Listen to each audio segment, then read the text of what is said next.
E estando ele em Jerusalém pela Páscoa, durante a festa, muitos, vendo os sinais que fazia, creram no seu nome.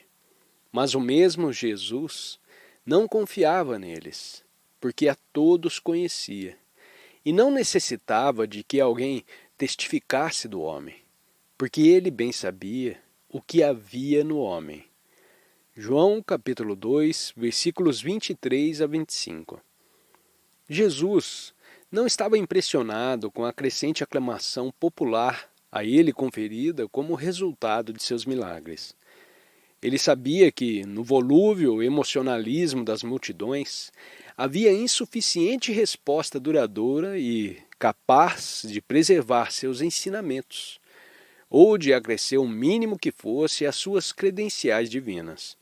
Portanto, ele não contava com o testemunho das pessoas como critério para o sucesso.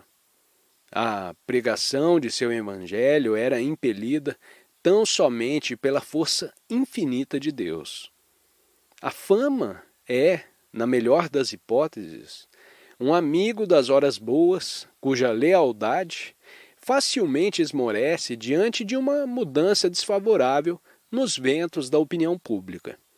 A melhor das intenções, se lhe falta a estabilidade da sabedoria, é lamentavelmente sujeita às alternantes distorções do julgamento incorreto. Um mestre conhece muito bem, sem preconceito algum, a natureza humana. Ele pode determinar instantaneamente as características preeminentes na consciência de qualquer pessoa simplesmente ao olhar para ela. Jesus não se baseava na reputação das pessoas, na comunidade, nem na imagem apresentada pela aparência ou pelo comportamento de tais indivíduos, a fim de conhecer seu caráter e pensamentos mais íntimos. Ele a todos conhecia por meio da sábia faculdade intuitiva da alma. Pode-se buscar, por vários modos, o conhecimento do caráter de uma pessoa. As diferentes escolas de psicologia são capazes de identificar tipos específicos de personalidade e seus traços proeminentes.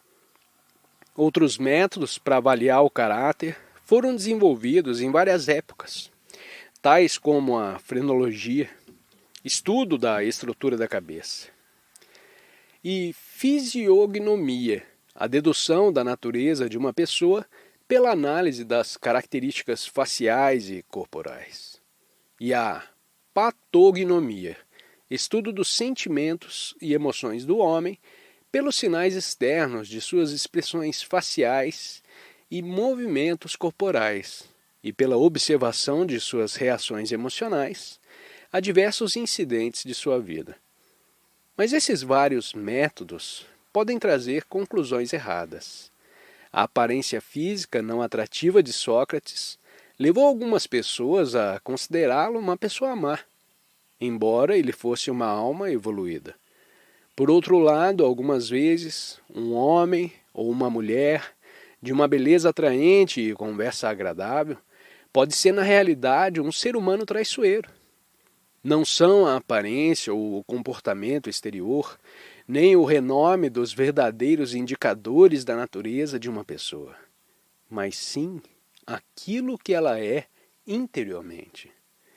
Um mestre não reage às palavras das pessoas, mas aos seus pensamentos. Não a qualquer interferência psicológica, mas sim a autêntica percepção do eu interno de tais indivíduos. A análise intelectual ou as deduções da razão são dependentes de informações fornecidas pelos falíveis instrumentos sensórios. A intuição é o conhecimento direto da verdade, independente de informações sensoriais, não confiáveis e de intelectualizações da mente inferior. A percepção intuitiva é mais profunda do que a telepatia. Mesmo com a percepção telepática dos pensamentos e sentimentos de outra pessoa, é possível interpretá-la mal. Um mestre, porém, sendo uno com a vida das pessoas, conhece-as por meio da apercepção da consciência delas. Ao perceber a capacidade espiritual limitada das multidões recém-convertidas de Jerusalém, Jesus não se revelou a elas, nem expressou a plena medida de sua realização aquelas mentes sem entendimento. Seu amor incondicional e suas bênçãos envolviam igualmente a todos. Mesmo enquanto procurava, entre as multidões, aspirantes genuinamente sinceros, tais como Nicodemos, conforme descrito nos versículos seguintes. E havia entre os fariseus um homem chamado Nicodemos, príncipe dos judeus. Ele foi ter de noite com Jesus e lhe disse: Rabi, bem sabemos que és mestre, vindo de Deus, porque ninguém pode fazer esses sinais que tu fazes, se Deus não for com ele. E Jesus respondeu e lhe disse: na verdade te digo, que aquele que não nascer de novo, não pode ver o reino de Deus. João capítulo 3, versículos 1 ao 3. Nicodemos visitou Jesus secretamente durante a noite, pois temia a crítica da sociedade. Aproximar-se do controverso mestre e declarar sua fé na divina estatura de Jesus foi um ato de coragem para alguém de sua posição.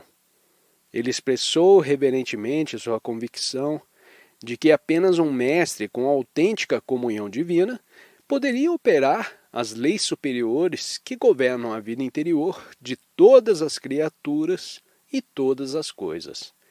Em resposta, Cristo dirigiu a atenção de Nicodemos diretamente à fonte celestial de todos os fenômenos da criação, tanto mundanos quanto milagrosos, afirmando sucintamente que todos podem entrar em contato com essa fonte e conhecer as maravilhas que dela procedem, assim como fazia Jesus. Ao passarem pelo segundo nascimento espiritual do despertar intuitivo da alma. As multidões, superficialmente curiosas, atraídas por demonstrações de poderes extraordinários, receberam apenas uma parcela escassa do tesouro da sabedoria de Jesus. Mas a inequívoca sinceridade de Nicodemos lhe permitiu obter do Mestre uma orientação precisa que enfatizava o poder e o objetivo supremos nos quais o homem deve se concentrar. Os milagres da sabedoria que iluminam a mente são superiores aos milagres de cura física e controle da natureza.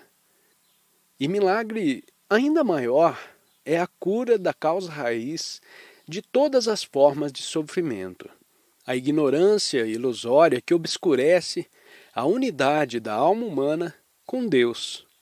Esse esquecimento primordial é superado apenas com a autorrealização, através do poder intuitivo com que a alma aprende diretamente sua própria natureza como espírito individualizado e percebe o espírito como a essência de todas as coisas.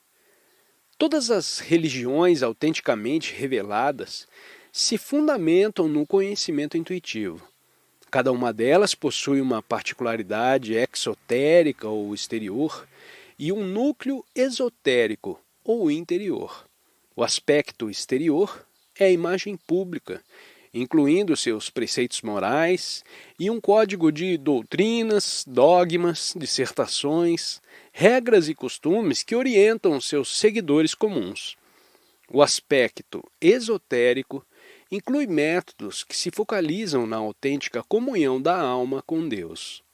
O aspecto exotérico é para as multidões, o esotérico para uma minoria fervorosa.